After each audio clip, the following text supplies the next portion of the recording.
Doctor SL Sharma हमारे साथ जुड़ चुके हैं, नेवल एविएशन एक्सपर्ट हैं। डॉक्टर शर्मा, बहुत बहुत स्वागत विस्तार न्यूज पर आपका।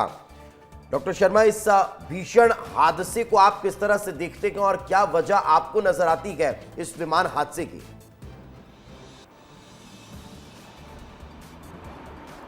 देखिए, ये जो विमान हादसा हुआ है उसमें प्रमा फेसिया जो है, मुझे 2-3 चीज़ों के ऊपर डाउट है। पहला तो ये है कि जब रनवे के ऊपर पायलट रनिंग करता है और उस टाइम अगर विंड वेलोसिटी अगर अच्छी नहीं हो तो, और उसके पहले एक्सीलरेशन से पहले अगर पायलट नोज अप करता है तो पायलट जो है बराबर लिफ्ट नहीं ले सकता और वो ग्रेविटेशनल फोर्स से हवाई जहाज़ नीचे की तरफ आता है। दूसरा रीज़न मुझे ऐसा लगता है कि जब पायलट ने लिफ्ट किया तो उस टाइम उसका जो है हाइड्रोलिक सिस्टम में कोई प्रॉब्लम आया होगा, उसकी वजह से जो है एलिवेटर्स वो काम नहीं करे और एयरक्राफ्ट को जो है बराबर लिफ्ट नहीं मिला। तीसरा जो कारण है, जैसे अपन ज़मीन के ऊपर सेंटर ऑफ ग्रेविटी मानते हैं, उसी तरह से हवाई जहाज़ के अंदर और कोई भी फ्लोटिंग बॉडी के अंदर उसको मेटा सेंटर बोलते हैं। अगर हवाई जहाज़ का मेटा सेंटर अगर डिस्टर्ब होगा तो जो फ्लाइट है वो लेवल और स्ट्रेट फ्लाइट नहीं होगी और वो टिल्ट हो जाएगी एक तरफ। तो मुझे ऐसा लगता है कि जो टिल्ट हुआ है, टिल्ट होने की वजह से एयरक्राफ्ट जो है वो मेडिकल हॉस्टल से टकरा गया और टकराने की वजह से जो है एयरक्राफ्ट जो है 2 भागों में विभाजित हो गया और उसकी वजह से जो है बहुत बड़ा हादसा हो गया। उस टाइम पे हवाई जहाज़ के अंदर 1 लाख से ज़्यादा जो है टर्बाइन फ्यूल था उसमें, जो एविएशन फ्यूल हवाई जहाज़ में था, क्योंकि अहमदाबाद से डायरेक्ट लंदन का फ़्लाइट था वो। उसके अंदर इतना फ्यूल होने की वजह से बहुत बड़ा ब्लास्ट हो गया और इतनी बड़ी कैजुअल्टी हो गई। भाई ऐसा लग रहा है कि जो प्लेन था वो प्रॉपर हाइट नहीं पकड़ पाया। तो ऐसा क्या हुआ होगा कि प्लेन प्रॉपर जो हाइट है वो नहीं पकड़ पाया? क्या प्लेन का जो प्रॉपर थ्रस्ट था, जो पावर था, वो गलत इंडिकेशन दिया उसको ऊपर जाने के लिए, जिसके चलते प्लेन थोड़ा ऊंचाई पे चढ़ते ही बैठ गया? करीब 800 फीट की ऊंचाई से नीचे बैठ गया प्लेन सिर्फ 5 मिनट के अंदर। जैसे मैंने आपको पहले मेंशन किया था कि हवाई जहाज़ को उड़ने के लिए जो है, हवाई जहाज़ हमेशा जो है हवा के अगेंस्ट में उड़ता है और उस टाइम पे विंड वेलोसिटी जो है बहुत अच्छी होना चाहिए। अगर विंड वेलोसिटी अगर ज़्यादा नहीं है और जब हवाई जहाज़ रनवे पे रन करता है तो उसको एक रिलेटिव वेलोसिटी जो होती है उसकी एक पर्टिकुलर होना चाहिए। अगर वो पर्टिकुलर वेलोसिटी अचीव नहीं हुई है और उसके पहले अगर पायलट ने नोज अप कर दिया है तो उसकी वजह से भी पायलट को बराबर लिफ्ट नहीं मिलेगा और वो हाइट गेन नहीं कर पाएगा। दूसरा कारण जो मैंने आपसे निवेदन किया कि हवाई जहाज़ का जो हाइड्रोलिक सिस्टम है, जिसकी वजह से जो एलिवेटर्स काम करते हैं और उससे एयरक्राफ्ट को लिफ्ट मिलता है। अगर एलिवेटर्स, अगर हाइड्रोलिक सिस्टम अगर फेल हो गया और एलिवेटर्स ने अगर रिस्पांस नहीं किया तो भी हाइट गेन नहीं करेगा वो। शर्मा जी, इसमें जो फोटोग्राफ सामने आए हैं प्लेन के, उसमें भी ऐसा लग रहा है कि वो जो लैंडिंग गियर हैं, प्लेन के जो लैंडिंग गियर हैं वो प्रॉपर्ली बंद नहीं हुए। जो फोटोग्राफ आए हैं उसमें दिख रहे हैं कि लैंडिंग गियर खुले हुए हैं। तो ऐसा लगता है कि आप जिस हाइड्रोलिक सिस्टम की बात कर रहे हैं वो उसने भी काम नहीं किया, क्योंकि लैंडिंग गियर एकदम से खुले हुए दिख रहे हैं। आमतौर पर लैंडिंग गियर बहुत जल्दी बंद हो जाती है। तो ऐसा लगा कि इसमें वो हाइड्रोलिक ने काम नहीं किया जो आप बार बार कह रहे हैं। नहीं, वो मैं आपका कहना सही है, लेकिन लैंडिंग गियर 800 फीट के गहराई पे वो क्लोज नहीं होते हैं सर।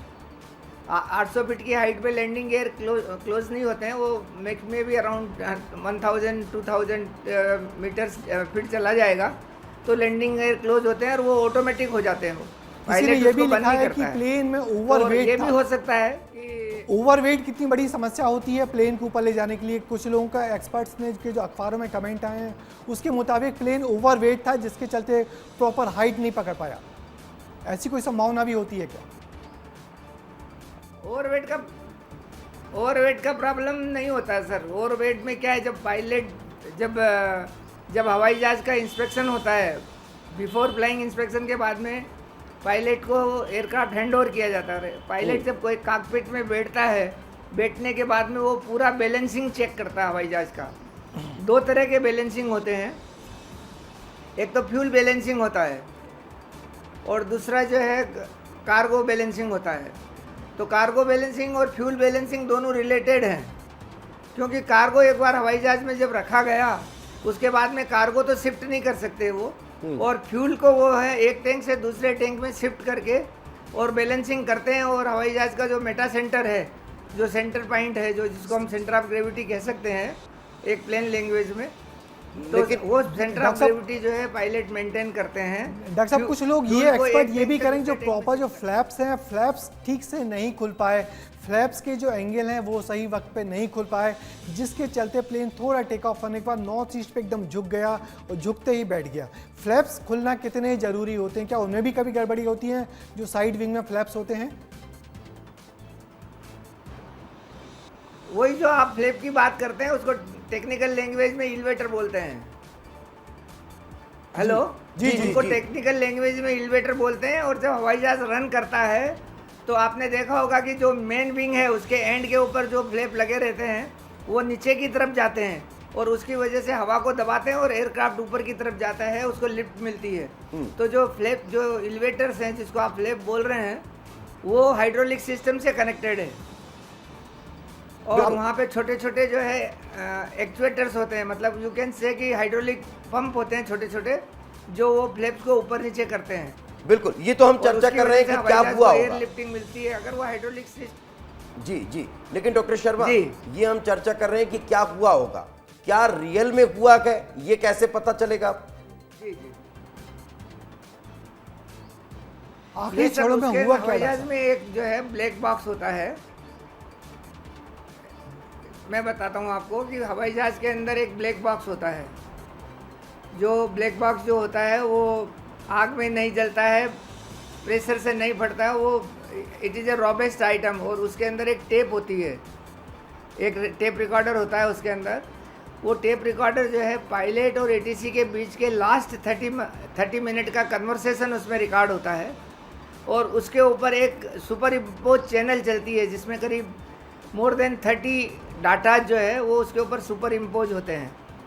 जैसे सुपर इम्पोज टेक्निकल आइटम्स होते हैं वो, जैसे इंजन स्पीड, फायर एक्सटिंग्विशर का पोजीशन, एयरक्राफ्ट का हाइट, एलिवेटर की पोजीशन, एग्जॉस्ट का टेम्परेचर, इंजन आरपीएम, ऐसा करके करीब उसमें 40-50 इन्फॉर्मेशन होती है जो बाद में डिकोडिंग की जाती है। और डिकोडिंग करने के बाद में जो है हवाई जहाज का टेक्निकल इवोल्यूशन होता है कि एग्जैक्टली क्या हुआ था वो उससे पता चल जाता है।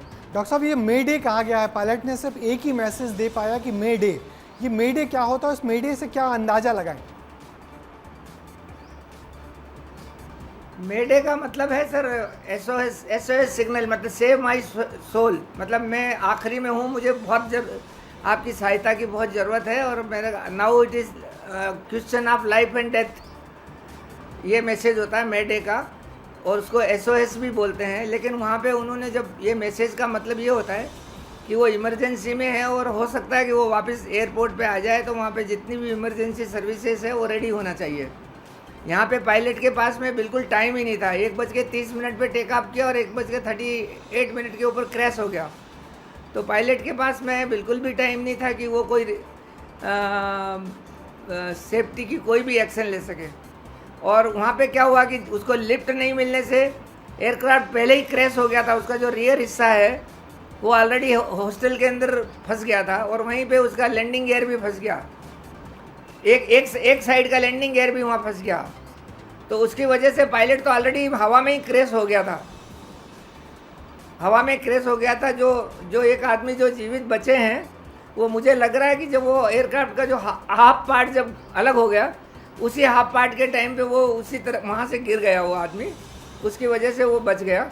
और बाकी लोग जो है इतना फ्यूल होने की वजह से वो ब्लास्ट हुआ और ब्लास्ट के अंदर एयरक्राफ्ट क्रैश हो गया। डॉक्टर साहब वो आगे बैठे हुए थे, 11A सीट नंबर पे थे। जो आदमी बचे हुए हैं वो एकदम दरवाजे के पास हैं। जो लेफ्ट हैंड का जो पहला गेट होता है उसी के पास 11A सीट नंबर था। तो क्या संभव हो सकता है कि वो एकदम बाहर चले गए पूरी सीट के साथ? वो तो सर जब एयरक्राफ्ट का जब पार्ट टूटा तो मुझे लग रहा है कि वो बाई डिफ़ॉल्ट वो बाहर गिर गए हैं। वो जो कह रहे हैं कि मैं कूद गया, वो कूदने वाला जो स्टेटमेंट जो है मुझे थोड़ा सा सही नहीं लग रहा है। लेकिन वो बाई डिफॉल्ट जो है हालांकि ये क्रैश तो की उन्हें भी वजह नहीं से पता वो चला throw कि up हो गए वो होंगे। कैसे बाहर आए, वो कूदे नहीं कूदे, गिर गए, सीट सहित बाहर निकल गए, ये कुछ पता ही जी। नहीं चल पाया। लेकिन जिस आप ब्लैक बॉक्स का जिक्र कर नहीं, रहे वो हैं उसमें डॉक्टर बाई- शर्मा, आप जिस ब्लैक बॉक्स का जिक्र कर रहे हैं, ब्रिजेश जी से भी हम अभी चर्चा कर रहे थे कि उसमें कन्वर्सेशन तो बस इतना कि हुआ कि मेडे मेडे मेडे, इसके अलावा टेक्निकली उस प्लेन में क्या हुआ होगा ये रियल में कैसे पता लगेगा कि क्या वॉल्व बंद था, फ्यूल नहीं मिल पाया, लिफ्ट नहीं हो पाया, ये जो तमाम जानकारी है वो कैसे समझ में आएगी जांच में कि यार ये रियलिटी ये है, प्रॉब्लम ये हुई थी, यही कारण है कि अब जो पायलट है उसने मदद की मांग की। सर ये जो जितनी भी इंफॉर्मेशन है, wind velocity, wind speed, nose positions और एयरक्राफ्ट का कितना रनिंग था और जितनी भी टेक्निकल इंफॉर्मेशन है वो सब ब्लैक बॉक्स के अंदर जो टेप रिकॉर्ड है वहाँ पे रजिस्टर हो जाती है। तो डॉक्टर साहब और कैसे इसको ढूंढा ब्लैक जाएगा, बॉक्स कब तक रिकवर इसको करने ढूंढा के जा बाद सकता में है, हादसे के कितनी देर बाद इसको ढूंढ लिया जाता है, क्या आपके पास जानकारी है? वो तो यहाँ तो सिंपल क्रैश हुआ, वो तो वहीं मिल गया होगा शायद उनको कल। वो तो उसको कोई ज़्यादा टाइम थोड़ी, क्रैश हुआ वो तो कोई कहीं उड़ थोड़ी सकता है सर, वो तो इधर आसपास में पड़ा होगा, या तो उन्होंने रिकवर कर लिया होगा या आज रिकवर हो जाएगा वो। सर कितना बड़ा होता है ये करीब करीब आप समझ लीजिए कि फुटबॉल से डबल होता है सर, एक ब्रीफकेस जितना मान सकते हैं। और ऑरेंज कलर का होता है। उसका नाम उसका ब्लैक बॉक्स है, लेकिन उसका कलर ऑरेंज होता है जी, और ऑलमोस्ट जो है फुटबॉल से डबल साइज का होता है। मगर डॉक्टर साहब ये जो हादसा हुआ है, तो आपने तो बहुत आपका लंबा अनुभव है, तो क्या ऐसा हादसा बहुत कम होता है कि टेक ऑफ होते ही प्लेन गिर जाए?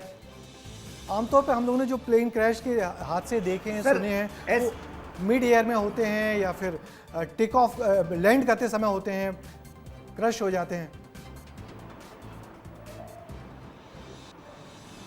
देखिए क्या है, इसी तरह का एक 747 एयरक्राफ्ट था, 1 जनवरी 1978 की बात है। बॉम्बे सांता क्रूज से वो टेक ऑफ किया था और बांद्रा के ऊपर जाके ब्लास्ट हो गया था।